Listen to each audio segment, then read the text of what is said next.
Welcome, ladies and gentlemen, to Daily Soulful Learning. It is great to be together with you. What happens when you have a friend or a colleague that shares to you something that you feel is anti-Semitic? Something that holds ideas that are truly hatred, hurtful towards the Jewish people. What is the proper way to react? What is the proper way to respond? My dear friends, this is going to be a 3-part series over the next 3 days. And today, I think it's important to establish a foundational idea. And the foundational idea is like this, that as a general rule, the overwhelming majority of people that will share to us at work or at an event or online ideas that are either current or historically been ideas that are anti-Semitic, it's not a reflection of where their heart is. As a general rule, they don't live with true Jewish hatred. But for a whole host of reasons, which we'll get into, they're sharing these ideas.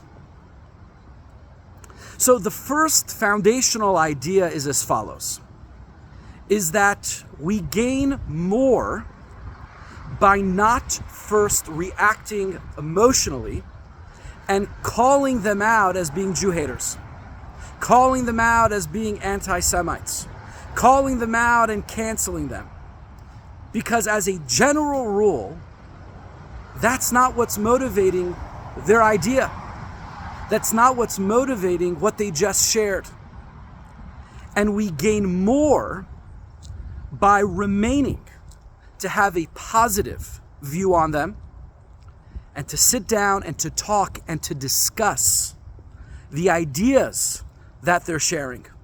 Simply engaging in education, conversation.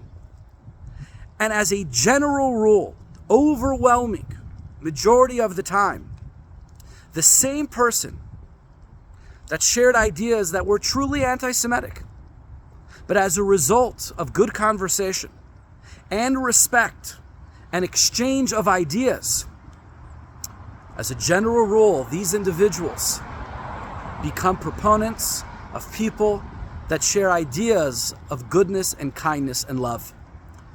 A great example for this was with Senator Jesse Helms of North Carolina.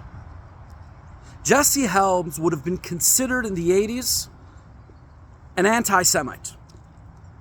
He was a strong proponent of ideas that were not in the interest of the safety of Jews here in America, Jews around the world, and Israel.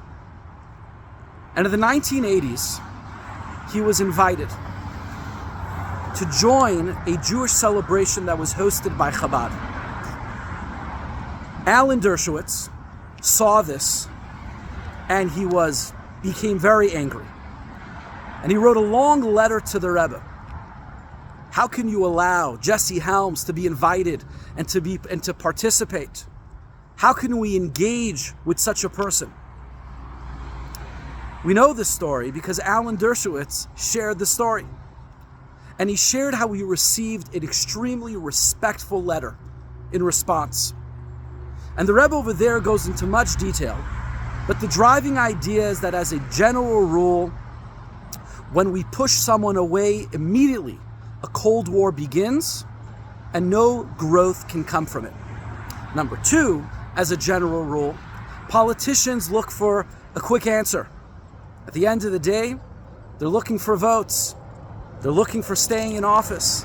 And just because they had a position yesterday doesn't mean that their position will change the next day.